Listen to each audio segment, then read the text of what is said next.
When it comes to foldable smartphones, Samsung has been the most consistent, launching not one but two foldable smartphones every year. And I know the Z Fold has been the more hyped up foldable out of the two, but the Z Flip has always had its own charm. And now that the new Z Flip is all set to arrive, I thought why not revisit the older Z Flips and see how it has evolved from the first iteration.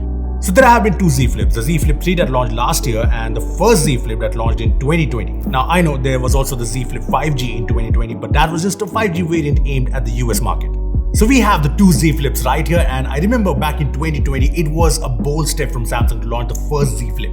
Now it was a bold step, but it has gotten popular due to its more compact, more relatable, foldable form factor, plus it was nostalgic, taking us back to the flip phone days. Now what's interesting to see is how much the Z Flip has already evolved, and honestly that has me excited for the upcoming Z Flip 4. I mean, the first Z Flip was already a pretty good all-round device because it worked really well and it had no major problems that one would expect from a first-gen foldable.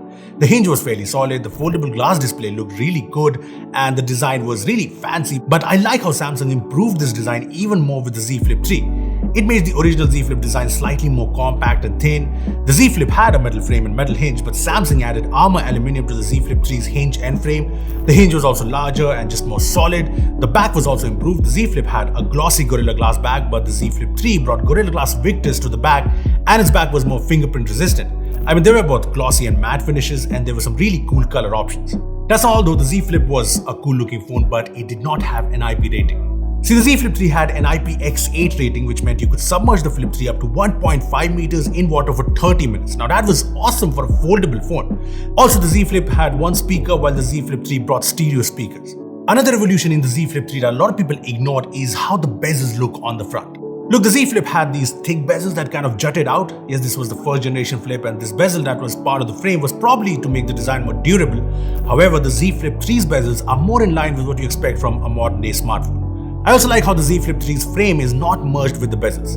Anyway, the Z Flip brought a very good Super AMOLED display, but the Z Flip 3 brought higher refresh rate to it, making it a more smoother experience. Now both the Flips had high-end AMOLED panels from Samsung that looked good, so I'm hoping for the same on the Flip 4. Anyway, since the screen is foldable and both the Flips had a self-supporting hinge, there was the very cool flex mode, which meant you could just fold the Flip halfway and just place it like this.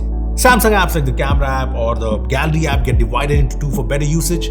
Some third-party apps also supported this. For example, YouTube plays the video on the top screen while the screen below is reserved for things like comments. It's pretty cool. This is also great for video calls because you don't have to worry about holding the phone and you can just tilt the device as per the angle you want. This also works as a tripod because you can shoot videos hands-free. This is all great, and I'm hoping the Z Flip 4 brings even more functionality to the flex mode.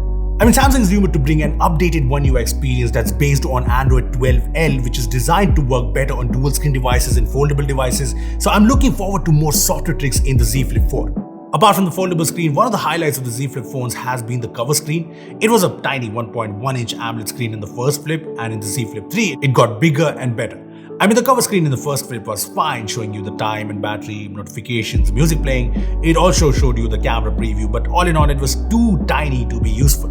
In the Z Flip 3, the bigger screen meant you could see detailed notifications, you could even scroll to see all the details, and you could also do actions. Now that's not all. The bigger cover screen also had support for widgets like weather, calendar, and more. Plus its camera preview was more handy because of the bigger screen. See, the bigger cover screen was a good improvement, but with the Z Flip 4, I'm expecting more widgets and more apps to work better with this cover screen. Now apart from all this, the Z Flip 3 and the Z Flip had all the latest specs. The Z Flip came with the Snapdragon 855 Plus, the Z Flip 5G came with the Snapdragon 865 Plus, and the Z Flip 3 came with the Snapdragon 888. So I'm expecting the Z Flip 4 to come with the latest 8 Plus Gen 1 chipset. Now all of the Flips have had the same 3300 mAh battery, which is something a lot of people have complained about, so I hope Samsung puts in a bigger battery this time around. The cameras have also remained the same and the camera performance has been good in the Flips, but yeah, an upgrade is due. See, the Galaxy Z Fold phones are super exciting and I'm all hyped up for the next Fold, but I'm more excited for the Flip because you can see the enormous R&D that has gone behind the Z Flip phones. I mean, the improvements from the Z Flip to the Z Flip 3 make me super excited about the upcoming Z Flip 4. I really hope with the Z Flip 4, Samsung builds on the improvements that the Z Flip 3 brought, be it the better cover screen, the more durable design, and I'm just hoping there are more improvements like better battery life and more software features. So yeah, I'm looking forward to the new Flip and I can't wait to get hands-on with it. Don't worry, we'll be bringing you new videos on the new Z Flip 4 and the Z Fold 4, so subscribe if you haven't already and hit that bell icon so that you don't miss out those videos. And yeah, give this video a like if you enjoyed it. Thanks for watching. I'll see you in the next one. अपने पुराने और लैगी Windows laptop को speed up करने के लिए just follow these 3 steps. Remove all third-party antivirus software.